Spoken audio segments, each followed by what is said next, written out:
What is up, guys? It's your boy, sleep-deprived Cacus, and today, after getting the Salvation's Edge complete raid guide out last night, check it out, guys, that was a huge undertaking.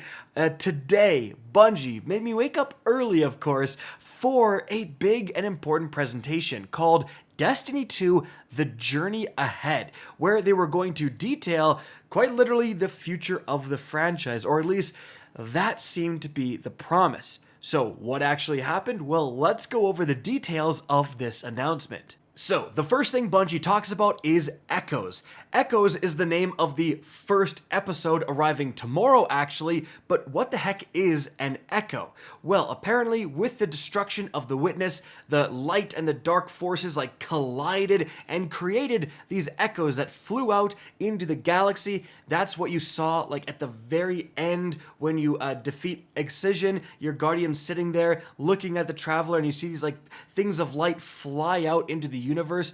Those apparently are echoes, and where they land in the universe, they're causing some changes. So at this point, Bungie gets into significantly more information about those 3 announced episodes. We're not just talking overall theme. We're talking straight up showing off the armor sets, showing off the new weapons, new locations. They really did divulge what these 3 announced episodes arriving this year are going to be about. So let's talk about that. Episode 1, Echoes, again arrives tomorrow. This is going to mostly take place on Nessus. It's going to have a new 3-player activity called Breach, where you are taking on the Vex. Now, speaking of Nessus, you can see some of the areas here have been changed dramatically, and there might even be some new areas thrown in as well. Now, Bungie also says that the Vex are apparently being controlled by a mysterious new force, and we're trying to figure out what exactly their end goal is. So, moving on from there, we get to the second episode, which is called Revenant. Now, this is going to be very Fallen themed, and more specifically, the theme is that of a vampire hunter, or kind of a monster hunter, very dark fantasy themed. So you can really see that come across in the concept art. We actually have the Warlock armor set shown off right here. You got a little torch for your class item. Then we have potentially a new exotic shotgun shown off right here, like a Van Helsing type gun. Then right after that, we get to some concept art of more of the armor sets. So they all kind of have the Vampire Hunter Van Helsing hat. The Warlock is shown right here. And then after that, we actually have potentially a new exotic rocket launcher, but a crazy one, like a spike launcher to pierce the heart of a vampire, something like that. Or maybe this isn't even a rocket launcher. This could be, now we got heavy trace rifles and stuff like that, so I really don't know what this could be. We have the Titan concept art armor right here, again giving me that Van Helsing Vampire Hunter vibe. And then after that, we have something really interesting.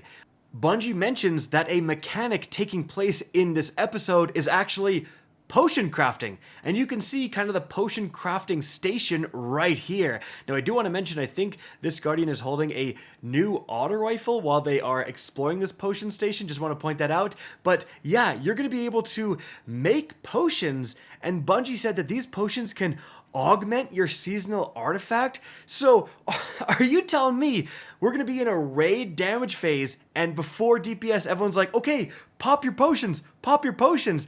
That is going to be wild if that actually happens. You're mixing potions that give you an effect in combat potentially. So that's something that I don't think we've really seen too much of. But after that, we then see a glimpse of the big baddie of the episode, who has kind of trapped one of those echoes in their spear right here. Moving on from there, guys, we go from Revenant to the final currently announced echo, which is Heresy.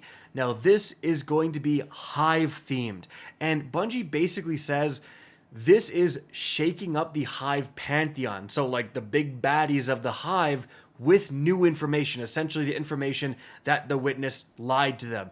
So deep lore implications. We potentially have Savathun on our side, kind of. She's ambiguous for sure, but in the cutscene of Excision, you know, if you did that final like story mission that unlocked after the raid, you'll have actually seen Savathun in the cutscene teaming up with us to take down the Witness. So yeah, there's some big story implications there. Now, Bungie actually mentions specifically in this Echo, we are going back to the Dreadnought, and they show some concept art of, you know, areas within the Dreadnought. So that is actually pretty crazy that we're getting a whole new destination in one of these episodes, right? We almost never see that happen. New destinations are really reserved for the big expansions. Now, technically, you can already go to the Dreadnought if you load up the King's Fall raid. So, like, yes, it's technically in the game, but the way they're talking here sounds like it's going to be an actual proper destination that you can travel to. There's public event spaces, there's potentially new lost sectors, all of that stuff. And that, a new official destination for one of these Echoes, is super, super cool. Now, aside from that, they actually showed off a surprising amount of concept art about the new weapons. So, like right here, this fusion rifle, all of it is kind of peeling back, you know, what we know about the universe, what we know about the Hive, etc., and that's represented in the weapon. So you can see the fusion rifle is peeling away and showing like the inside of this weapon. Same thing for the glaive right here. They then show off there's going to be like 2 new armor sets in this Echo. So we have the Navigator set, and this is going to be like the Hive kind of like bone armor, and this is going to be, they said, what if we were driving the ship? What if we were flying the Dreadnought? Like, what would we be wearing? So you have the Titan one right here. After that, you're going to have the Hunter one, and then the Warlock one. And then the other armor set for this episode is going to be Eris Morn themed. So you can see the concept art of like the 3 Guardians all with like Eris Morn armor. They said, what if we were in Eris Morn's crew? And this armor kind of does look sick. It's giving me like Prometheus vibes, especially the Titan helmet. And yeah, so that is actually a very interesting thing that, hey, here are the 2 new armor sets I guess you're going to be earning during this episode. And it also seems like this is a very sizable episode. I mean, they then show off a little bit more concept art of some more peeled back weapons, like right here. And we have the bow right here, a sidearm. And that's going to wrap up the information Bungie gave on the 3 episodes currently announced. But what happens after? Well, this was super interesting. I'm just going to play exactly what they showed in the presentation.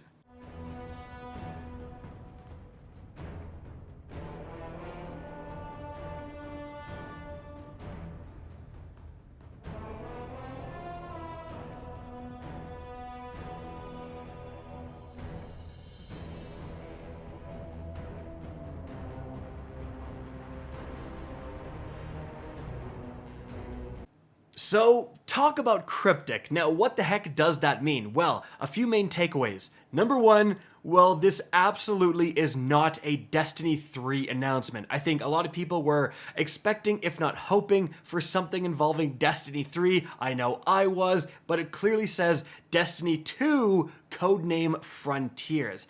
The important takeaway is that, you know, they are not abandoning Destiny 2 after the episodes. That was potentially a worry that we would get these episodes and then we would get extremely light content as the studio powered down to make Destiny 3, right? Or I should say ramp up to make Destiny 3, but they would have to take away a ton of resources from Destiny 2. Maybe we will still see that happen, I don't really know, but Codename Frontiers, what is going on here? Well, I think importantly, look at the symbol. Like there's a diamond symbol, and these diamond symbols were represented previously, if we rewind, by the different episodes. So you see like year 10 episodes, you have 3 diamonds, and then the diamond clearly appears in year 11, and then we have Codename Frontiers. Now, to me, I think this is the announcement of a new big expansion. It's saying, no, we are not giving up on big expansions. That was the huge takeaway when the episodes were announced.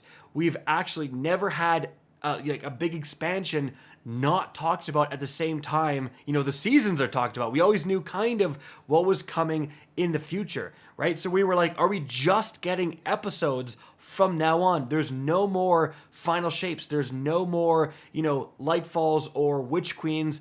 I think Codename Frontiers might be a big expansion.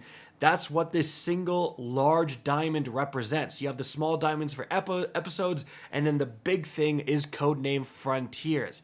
At least that's my takeaway. Now, it is possible that Frontiers is a name for like more episodes instead of Echoes, they're Frontiers of Battle or something like that. I think that's kind of stretching. I think it's just saying, hey, in 2025, after these episodes, we do still have more content for you. We have Destiny 2, Codename Frontiers, whatever that ends up being, right?